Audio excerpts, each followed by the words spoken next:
আসসালামু আলাইকুম, welcome back to my channel. আমি তামান্না চলে আসলাম নতুন আরও একটা রেসিপি নিয়ে। আশা করছি বরাবরের মতো ভালো লাগবে। তো আজকে হচ্ছে আমি কম্বোডিয়ার শুটকি ভুনা করব।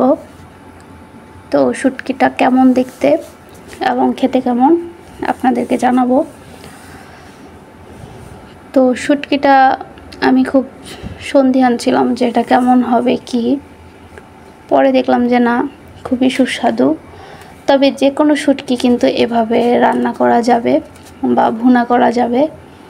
তো দেখুন, এই ছিল শুটকিটা, পুরো মাছের অর্ধেক।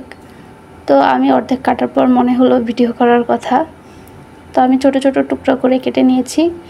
আর এখন হচ্ছে গরম পানির মধ্যে দিয়ে ভিজিয়ে রাখবো। তো যে কোনো শুটকি সেমভাবে হচ্ছে ভুনা করা যায়। তো বেশি কাটাওয়ালা হলে ওগুলো হচ্ছে ব্লেন্ড করে তারপর ভুনা করলে ভালো হয়।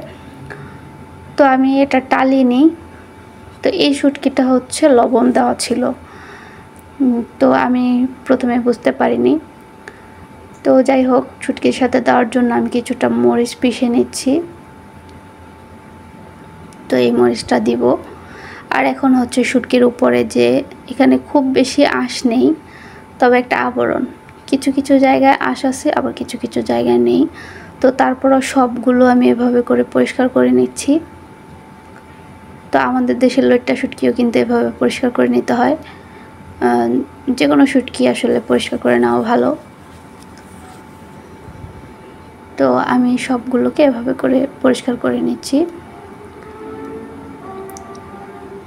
তো এটা আসলে কি মাছ আমি জানি না, এটা সামুদ্রিক কোনো মাছ হবে। তো এখন চলে আসলাম ভুনা করতে। মাছটাকে খুব ভালো করে ধুয়ে নিয়েছি, শুটকি মাছ আর কি। তো এখানে আমি পেঁয়াজ রসুন নিয়েছি। আর তো পেঁয়াজ আর রসুনটা আমি তেলের মধ্যে দিয়ে দিলাম, তেলটা গরম হয়নি এখনও।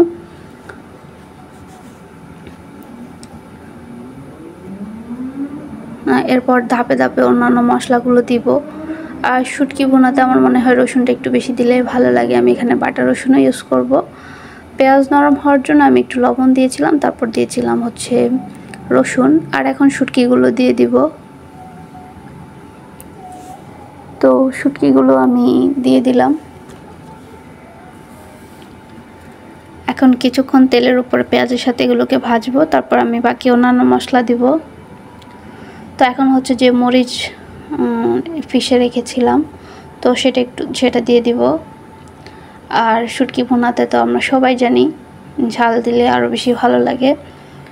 তো এটা আসলে সবার পছন্দ অনুযায়ী। তো আমি একটু ঝালই রান্না করব, এখানে আরও মরিচ অ্যাড করব।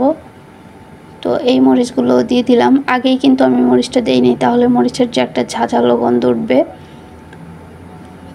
তো সেজন্য পরে দিয়েছি। তো মরিচটা দিয়েও আমি কিছুক্ষণ ভেজে নিয়েছি। এরপর হচ্ছে এখানে হলুদ দিয়েছি। তারপর হচ্ছে বাকি আমি আরও মশলা দিব। এখানে সামান্য একটু জিরা, যেহেতু এটা ভুনা তাই সব মশলা একটু একটু দিয়েছি। আর লবণটা তো আগে দিয়েছি। তো আর এমনিতেই শুটকিতে একটু লবণ দেওয়া ছিল। তো এগুলোকে আমি কিছুক্ষণ এই মশলাটার সাথে কিছুক্ষণ একটু ভেজে নেব। এরপর হচ্ছে পানি দিব। তো এটা একটু সময় নিয়ে রান্না করতে হয়, তাহলে বেশি টেস্ট হয়। তো এই পানি দিয়ে একটু মশলার গন্ধ টন্ধ বা ভালো করে কষে যাবে শুটকিটা। তো এই দেশি শুটকি আমি আরও একদিন নিয়েছিলাম, সেগুলো ছিল হচ্ছে আগুনে ওর মধ্যে সেক দিয়ে ওরা কিভাবে জানি করে, ওগুলোর থেকে একটা স্মোকি গন্ধ, যেটা একদমই ভালো লাগে না। তো এই শুটকিটা আমি ভয়ে ভয়ে নিয়েছিলাম যে কেমন হয়। তো দেখলাম যে না, আলহামদুলিল্লাহ অনেক ভালো হয়েছিল। তো এখন আমি যেটা করব, আমি অফ ক্যামেরায় কয়েকবারই নেড়ে ছেড়ে দিয়েছি। এখন আমি শুটকিগুলোকে ভেঙে দেব। তো শুটকিগুলোকে আমি এভাবে করে একটু ভেঙে দিব, এতে করে বেশি টেস্ট হবে। এরপর আবার ফাইনালি পানি দিয়ে দিলাম। তো পানিটা একটু যখন কমে এসেছে দিলাম টমেটো। তো এখন জাস্ট কিছুক্ষণ পর পর ঢাকনা উল্টিয়ে নেড়ে ছেড়ে দিব। তো ভিউয়ার্স, আমার এই রেসিপিটা যদি ভালো লাগে প্লিজ একটা লাইক দিবেন, কমেন্ট করে আপনাদের মতামত জানাবেন। আর যদি আমার চ্যানেলে নতুন ভিজিট করে থাকেন প্লিজ আমার চ্যানেলটা সাবস্ক্রাইব করবেন। যদি আমার ফেসবুক পেজ থেকে দেখেন তাহলে আমার পেজটা ফলো করে দিতে পারেন, এতে করে আপনি পরবর্তীতে আমার সব ভিডিও দেখতে পাবেন। তো আমি এখন ধনিয়া পাতাও দিয়ে দিলাম, মোটামুটি একদম শুকিয়ে এসেছে, এখন নামিয়ে নেব। তো ধনিয়া পাতা দিয়ে কিছুক্ষণ নেড়ে চেড়ে তারপর আমি নামিয়ে নেব। এটা এত লোভনীয় হয়েছে, আমার আসলে বাইরে থেকে রোদের আলো আসতেছিল যার কারণে ভিডিওটা বোঝা যাচ্ছে না। এটা কতটা লোভনীয় হয়েছে আমি বোঝাতে পারবো না। আর সাথে দেওয়া যে রসুনগুলো, ওগুলো খেতে আরও বেশি মজা লাগে। আপনারাও এভাবে যে কোনো শুটকি এই সেমভাবে আপনারাও কিন্তু তৈরি করতে পারেন। পরিবার সবাই অনেক মজা করে খাবে, মুখে যদি রুচিও না থাকে রুচি চলে আসবে। এতটাই লোভনীয় একটা খাবার।